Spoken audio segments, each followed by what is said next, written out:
नमस्कार दोस्तों, कैसे हैं आप लोग। मेरा नाम सौरभ कुमार है और मैं आप लोग को यहाँ पर बीपीएससी मेंस का प्रीवियस ईयर क्वेश्चन पढ़ा रहा हूँ केबीसी नैनो किताब से। और इस किताब में जो भी आपका आंसर लिखा गया उसी को हम लाइन बाय लाइन पढ़ रहे हैं, ठीक है। तो ये आपका जो एग्ज़ाम होने वाला है 68 बीपीएससी उसी के देखते हुए आपको यहाँ पर रिविजन करवा रहा हूँ प्रीवियस ईयर क्वेश्चन का, ठीक है। तो जीएस का पेपर 1 आज हम सेक्शन 2 का जो है रिवाइज करेंगे पेपर, जो कि आपका प्रीवियस ईयर है। राष्ट्रीय तथा अंतर्राष्ट्रीय महत्व के वर्तमान घटना चक्र, मतलब करंट अफेयर्स का जो क्वेश्चन है उसी के। तो आपका आज हम क्वेश्चन नंबर 10 पढ़ेंगे। तो अंतर्राष्ट्रीय तक आपका क्वेश्चन नंबर 10 जो है 63वां बीपीएससी 2019 में जो आपका क्वेश्चन पूछा गया था, क्वेश्चन नंबर 10, अंतर्राष्ट्रीय आतंकवाद को। तो अंतर्राष्ट्रीय आतंकवाद को स्पष्ट कीजिए। आज अंतर्राष्ट्रीय समुदाय किस प्रकार अंतर्राष्ट्रीय आतंकवाद के खतरे की समाप्ति के लिए प्रयास कर रहा है और संयुक्त राष्ट्र संघ का क्या योगदान है, ठीक है। और हमारा क्वेश्चन नंबर 10 होगा, ठीक है। तो देखिए आपके सामने क्वेश्चन नंबर 10 आ गया। अंतर्राष्ट्रीय आतंकवाद को स्पष्ट कीजिए। आज अंतर्राष्ट्रीय समुदाय किस प्रकार अंतर्राष्ट्रीय आतंकवाद के खतरे की समाप्ति के लिए प्रयास कर रहा है और संयुक्त राष्ट्र संघ का क्या योगदान है। और यह आपका क्वेश्चन 63वां बीपीएससी 2019 से पूछा गया था, ठीक है। तो आतंकवाद वर्तमान समय में वैश्विक चुनौती बन चुका है और यह एक देश तक सीमित न रहकर विभिन्न देशों की सीमाओं को पार कर गया है तथा संपूर्ण विश्व के लिए सरदर्द बना हुआ है।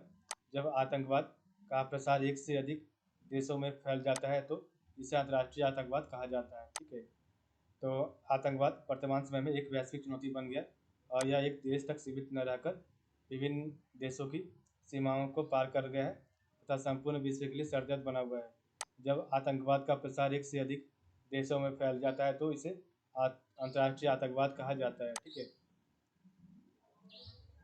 नेक्स्ट आपका आतंकवाद की परिभाषा। तो आतंकवाद की क्या परिभाषा है। तो अंतर्राष्ट्रीय स्तर पर आतंकवाद की अभी कोई सर्वमान्य परिभाषा स्वीकृत नहीं की जा सकी है, क्योंकि एक देश के लिए जो आतंकवादी होता है दूसरे देश के लिए वह स्वतंत्रता सेनानी हो सकता है। इसी तरह की अन्य जटिलताएं भी आतंकवाद की परिभाषा को परिभाषित करने में बाधित करता है, ठीक है। भारत ने 1996 में संयुक्त राष्ट्र महासभा में अंतर्राष्ट्रीय आतंकवाद पर एक व्यापक अभिसमय the comprehensive convention on international terrorism CCIT को स्वीकार किए जाने का प्रस्ताव रखा था, ठीक है। और इस अभिसमय के अनुसार कोई भी व्यक्ति जिसके द्वारा किए जाने वाले अपराध का उद्देश्य लोगों को डराना या सरकार या अंतर्राष्ट्रीय संगठन को किसी भी कार्य को करने से रोकना या ऐसे कार्य करने के लिए मजबूर करना हो जिसके कारण किसी भी व्यक्ति की मौत या गंभीर शारीरिक चोट या सार्वजनिक उपयोग की जगह कोई सरकारी सुविधा, सार्वजनिक परिवहन प्रणाली, अवसंरचना या पर्यावरण सहित सार्वजनिक या निजी संपत्ति की क्षति, संपत्ति, स्थान, सुविधाओं या प्रणालियों को नुकसान पहुंचाते हो जिसके परिणाम स्वरूप बड़ा आर्थिक नुकसान हो को आतंकवाद की परिभाषा के तहत माना जाएगा, ठीक है।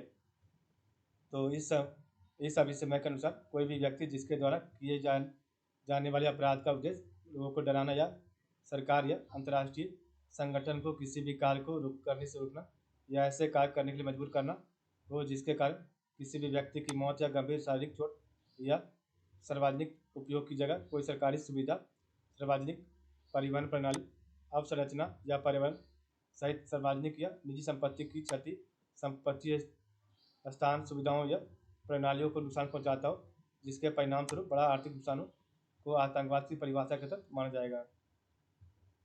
अंतर्राष्ट्रीय आतंकवाद के प्रमुख कारण क्या है। तो अंतर्राष्ट्रीय आतंकवाद के अनेक कारण, इनमें प्रमुख कारण है गरीबी, बेरोजगारी, अशिक्षा, धार्मिक कट्टरता, राजनीतिक एवं आर्थिक उपेक्षा, राष्ट्रों के बीच अनेक मुद्दों पर होने वाले विवाद आदि। प्रमुख अंतर्राष्ट्रीय आतंकवादी घटनाएं। तो 14 जुलाई 2016 को फ्रांस के नीस शहर में राष्ट्रीय दिवस बास्टिल डे पर आतिशबाजी देखने के लिए पहुंची भीड़ को एक लॉरी ने कुचल दिया और इस हमले में 84 लोगों की मौत हो गई, ठीक है। 22 मार्च 2016 को ब्रसेल्स एयरपोर्ट पर आत्मघाती हमला और इस हमले में 32 लोगों की मौत और सैकड़ों घायल हो गए और ये हमला पेरिस हमले की तर्ज पर किया गया था। 14 नवंबर 2015 को बाताक्लान कॉन्सर्ट हॉल में आईएस समर्थित आतंकियों का हमला, जिसमें 132 लोगों की मौत हो गई और सैकड़ों लोग घायल हो गए। इस हमले के मास्टरमाइंड सलाह अब्दुल सलाम को 18 मार्च 2016 को ब्रसेल्स से गिरफ्तार किया गया। 11 सितंबर 2001 को अमेरिका के वर्ल्ड ट्रेड सेंटर पर अलकायदा द्वारा आत्मघाती हमला किया गया और इसमें लगभग 3000 लोग मारे गए और 8900 लोग घायल हो गए। 2016 में पाकिस्तान के पेशावर शहर में एक सैनिक स्कूल में तालिबान के हमले में 132 बच्चे समेत 140 से ज़्यादा लोग मारे गए। 23 अक्टूबर 2002 को मॉस्को में डुब्रोवका थिएटर में हथियारबंद आतंकवादियों के करीब 850 लोगों को बंधक बना लिया था और इस आतंकी हमले में करीब 130 लोग मारे गए थे और 700 से ज़्यादा लोग घायल हो गए थे। हमले में 40 आतंकी भी ढेर हो गए थे। ठीक है। 7 से 9 जनवरी 2015 में फ्रांस की कार्टून मैगजीन शार्ली हेब्दो के दफ्तर पर हमला और ग्रोसर ग्रासरी स्टोर पर हमले में 17 लोगों की मौत हुई। आतंकी संगठन अल कायदा ने इस हमले की जिम्मेदारी लेते हुए कहा कि मोहम्मद साहब के अपमान का बदला लेने के लिए हमला किया हमने। 23 नवंबर 2014 को तालिबान के आत्मघाती हमलावर ने अफगानिस्तान में वॉलीबॉल मैच देख रहे 60 से अधिक लोगों को मार डाला था। ठीक है। प्रमुख अंतर्राष्ट्रीय आतंकवादी संगठन, तो आपके कुछ प्रमुख अंतर्राष्ट्रीय संगठन है आतंकवादी के, जिसमें आपका सबसे पहला है Islamic state team, Syria, Iraq, ISIS। दूसरा आपका अलकायदा, तीसरा आपका तालिबान, चौथा आपका लश्कर तैयबा, पाँचवा आपका बोको हराम, छठा पाकिस्तानी तालिबान, सातवां अल नुसरा फ्रंट जेमा इस्लामिया, नौवां अल कायदा इन अरेबियन पेनिनसुला और 10वां आपका अबू सयाब। ठीक है। भारत में हुए प्रमुख आतंकवादी हमले, तो जम्मू कश्मीर की विधानसभा पर हमला अक्टूबर 2001 में, मुंबई सीरियल ब्लास्ट 12 मार्च 1993 को, कोयम्बटूर धमाका 14 फरवरी 1998 को और भारतीय संसद पर हमला 13 दिसंबर 2001 में लश्कर तैयबा और जैश मोहम्मद के आतंकवादियों ने किया।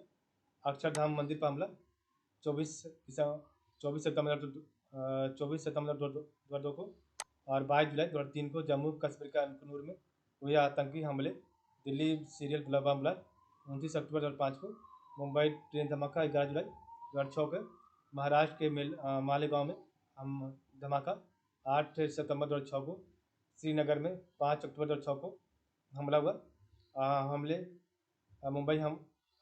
मुंबई आतंकी हमला 26 नवंबर 2008 को, पठानकोट हमला 2 जनवरी 2015 को, गुरदासपुर हमला 27 जुलाई 2015 को, पंपोर में CRPF के काफिले पर आतंकवादी हमला 25 जून 2016 को, उड़ी सेक्टर सेना के कैंप पर हमला आपका 18 सितंबर 2016 को हुआ था आतंकवादी हमला। ठीक है।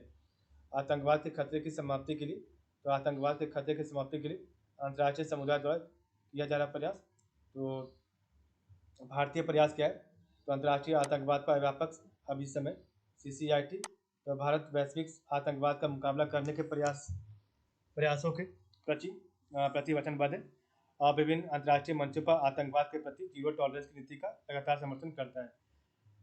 इस संदर्भ में भारत ने 1996 में संयुक्त राष्ट्र महासभा में अंतर्राष्ट्रीय आतंकवाद पर एक व्यापक अभिसमय the comprehensive convention on international terrorism CCIT को स्वीकार किए जाने का प्रस्ताव रखा था और सितंबर 2018 में संयुक्त राष्ट्र महासभा के 73वें सत्र के आयोजन में भारत के विदेश मंत्री सुषमा स्वराज ने अंतर्राष्ट्रीय आतंकवाद पर व्यापक अभिसमय CCIT की मांग को दोहराया। अंतर्राष्ट्रीय आतंकवाद पर व्यापक अभिसमय CCIT के उद्देश्य, तो आतंकवाद की सार्वभौमिक परिभाषा के लिए United nation general assembly UNGA की सभी 193 सदस्य आपराधिक कानून CCIT को अपनाएंगे और सभी आतंकवादी समूहों पर प्रतिबंध लगाना है और आतंकवादी शिविरों को बंद करना है। विशेष कानूनों के तहत सभी आतंकवादियों पर मुकदमा चलाना और वैश्विक स्तर पर सीमा पार आतंकवाद को प्रत्यर्पण योग्य अपराध घोषित करना है। ठीक है। अंतर्राष्ट्रीय आतंकवाद से निपटने के लिए भारत का 5 पॉइंट फॉर्मूला, तो जुलाई 2018 में भारत ने वैश्विक आतंकवाद से लड़ने के लिए संयुक्त राष्ट्र के सदस्य देशों के बीच 5 पॉइंट फार्मूला प्रस्तुत किया है और यह वैश्विक आतंकवाद से लड़ने के लिए भारत द्वारा प्रस्तुत किया एक सूत्र है। इस फार्मूले में समय पर क्रियाशील बुद्धिमत्ता का आदान प्रदान होगा, निजी क्षेत्र के सहयोग से आधुनिक संचार के साधनों के दुरुपयोग की रोकथाम करेंगे और बेहतर सीमा नियंत्रण हेतु क्षमता नियम बनाना होगा। यात्रियों की आवाजाही से संबंधित जानकारी को साझा करना और वैश्विक आतंक से लड़ने के लिए संभावित काउंटर आतंक के केंद्र बिंदु का पता लगाना आदि शामिल है। भारत और अमेरिका के बीच 2+2 वार्ता में अंतर्राष्ट्रीय आतंकवाद पर समझौता होगा और यह कल सितंबर 2018 में भारत और अमेरिका के बीच 2+2 वार्ता के दौरान द्विपक्षीय आतंकवाद प्रतिरोधी सहयोग के प्रयासों को बढ़ाने पर सहमति बनी है। ज्ञात या संदिग्ध आतंकवादियों की सूचना साझा करने तथा विदेशी आतंकवादियों की गतिविधियों को रोकने के लिए संयुक्त राष्ट्र सुरक्षा परिषद संकल्प 2396 को लागू करने की घोषणा की गई है और दोनों देशों ने संयुक्त राष्ट्र तथा FATF जैसे बहुपक्षीय मंचों पर आपसी सहयोग को निरंतर बढ़ाने के लिए प्रतिबद्धता जताई। इसके अलावा दोनों देशों ने अंतर्राष्ट्रीय आतंकवाद पर संयुक्त राष्ट्र के व्यापक सम्मेलन के प्रति अपने समर्थन की पुष्टि की, जो वैश्विक सहयोग के ढांचे को आगे बढ़ाएगा। अन्य देशों द्वारा आतंकवाद की समाप्ति हेतु उठाए गए कदम। तो फ्रांस के जंगी जहाज़ों ने रूस के साथ मिलकर सीरिया को तहस-नहस किया है और इसी तरह अमेरिका ने 2003 में इराक में सद्दाम हुसैन का खात्मा कर दिया। दुनिया के सबसे बड़े आतंकी अल-कायदा के प्रमुख ओसामा बिन लादेन को अमेरिका ने 2011 में पाकिस्तान के एटाबाद में मार गिराया। वित्तीय कार्यवाही बल FATF विश्व के देशों ने आतंकवाद को मिलने वाली वित्तीय मदद एवं अन्य सहायता पर रोक लगाने के लिए FATF की स्थापना 1989 में की थी। वर्तमान में वित्तीय कार्यवाही कार्यबल ने पाकिस्तान को आतंकवादियों को वित्तीय सहायता देने के आरोप के कारण ग्रे सूची में डाल दिया है। इंटरपोल खतरनाक आतंकवादियों एवं अपराधियों को अंतर्राष्ट्रीय स्तर पर पकड़ने एवं गिरफ्तार करने के लिए फ्रांस में इंटरपोल की स्थापना 1923 में की गई थी और एगमोंट इसकी स्थापना 1995 में हुई थी और यह मनी लॉन्ड्रिंग तथा आतंकी वित्तीय के संबंध में विभिन्न सूचनाएं जुटाता है और सदस्य राष्ट्रों के बीच इन सूचनाओं को साझा करता है। अंतर्राष्ट्रीय आतंकवाद की समाप्ति में संयुक्त राष्ट्र संघ का योगदान। तो 15 दिसंबर 1997 को आतंकवादी बम विस्फोट के दमन के लिए संयुक्त राष्ट्र संघ के अंतर्गत अंतर्राष्ट्रीय अभिसमय को अपनाया गया। 9 दिसंबर 1999 को आतंकवाद के वित्त पोषण के खात्मे के लिए संयुक्त राष्ट्र संघ के अंतर्गत अंतर्राष्ट्रीय अभिसमय को अपनाया गया तथा परमाणु आतंकवाद से संबंधित गतिविधियों के दमन के लिए अंतर्राष्ट्रीय अभिसमय को 13 अप्रैल 2005 को अपनाया गया। वर्तमान में अंतर्राष्ट्रीय आतंकवाद के मुकाबले के लिए तथा कानूनी पहलुओं पर आम सहमति बनाने के हेतु संयुक्त राष्ट्र के तहत 6 तदर्थ समितियों का गठन किया गया और जिनके बीच अभी भी इस विषय पर विचार विमर्श चल रहा है। अनेक ऐसे मुद्दे हैं जिन पर आम राय नहीं बन पाई और जिनमें आतंकवाद की परिभाषा पर आम सहमति न बन पाना भी एक मुख्य मुद्दा है। आतंकवाद की समस्या से निपटने के लिए दिसंबर 2018 में संयुक्त राष्ट्र ने इंटरपोल तथा विश्व सीमा शुल्क संगठन समेत 31 इकाइयों के साथ एक फ्रेमवर्क पर हस्ताक्षर की। इसका उद्देश्य शांति तथा सतत विकास को बढ़ावा देना है। यह समझौता गैर बाध्यकारी, इसे ग्लोबल कॉम्पैक्ट कहा जाता है। ग्लोबल कॉम्पैक्ट समय समिति की अध्यक्षता अंडर सेक्रेटरी जनरल द्वारा की जाएगी और इस समिति की पहली बैठक का आयोजन 6 दिसंबर 2018 को न्यूयॉर्क में किया गया है। इस ग्लोबल कॉम्पैक्ट के लिए संयुक्त राष्ट्र आतंकवाद विरोधी कार्यालय सचिवालय के रूप में कार्य करेगा। संयुक्त राष्ट्र निरंतर विश्व में शांति व सहयोग के लिए कार्य कर रहा है। आतंकवाद से निपटने के लिए संयुक्त राष्ट्र ने 2005 में UN counter terrorism implementation task force का गठन किया था। इस टास्क फोर्स में 38 अंतर्राष्ट्रीय इकाइयों की शामिल थी। आतंकवाद का सामना करने के लिए विभिन्न एजेंसियों के बीच समन्वय को बढ़ावा देने के लिए 23 फरवरी 2018 की एक नए समझौते पर हस्ताक्षर किए गए। समझौते के उद्देश्य आतंकवाद का सामना करने के लिए संयुक्त राष्ट्र एजेंसियों को एकजुट करना तथा सदस्य देशों की सहायता के लिए रणनीतियों में सुधार करना है। हिंसक उग्रवादी समूहों से लोगों की सुरक्षा करना है। ऐसी रणनीतियों को अंगीकृत करना है जो अंतर्राष्ट्रीय मानवाधिकार तथा कानून के शासन से समझौता न करे। लोगों तक पहुंचने के लिए टेक्नोलॉजी के उपयोग को मॉनिटर करना और ऐसी नीतियों का निर्माण करना जिनसे समुदायों व उनके धार्मिक विचारों की रक्षा की जा सके। ठीक है, इस क्वेश्चन को करने का जो इंपॉर्टेंट पॉइंट है आपको याद करने के लिए, तो अंतर्राष्ट्रीय आतंकवाद का स्वरूप, अंतर्राष्ट्रीय आतंकवाद का परिभाषा, अंतर्राष्ट्रीय आतंकवाद के कारण व प्रभाव, अंतर्राष्ट्रीय आतंकवाद के समाप्ति के लिए भारत द्वारा प्रस्तुत किया गया 5 पॉइंट फार्मूला, अंतर्राष्ट्रीय आतंकवाद पर व्यापक अभिसमय, 2+2 वार्ता में आतंकवाद से संबंधित प्रावधान। अंतर्राष्ट्रीय आतंकवाद को समाप्ति हेतु अन्य देशों के द्वारा जारी किए प्रयास और अंतर्राष्ट्रीय आतंकवाद को समाप्ति हेतु संयुक्त राष्ट्र संघ का योगदान। ठीक है, तो इस प्रकार हमने देखा आज का वीडियो। तो आज के लिए बस था ही। आप लोग का बहुत बहुत धन्यवाद। कल हमारा क्वेश्चन भी 11 होगा। ठीक है।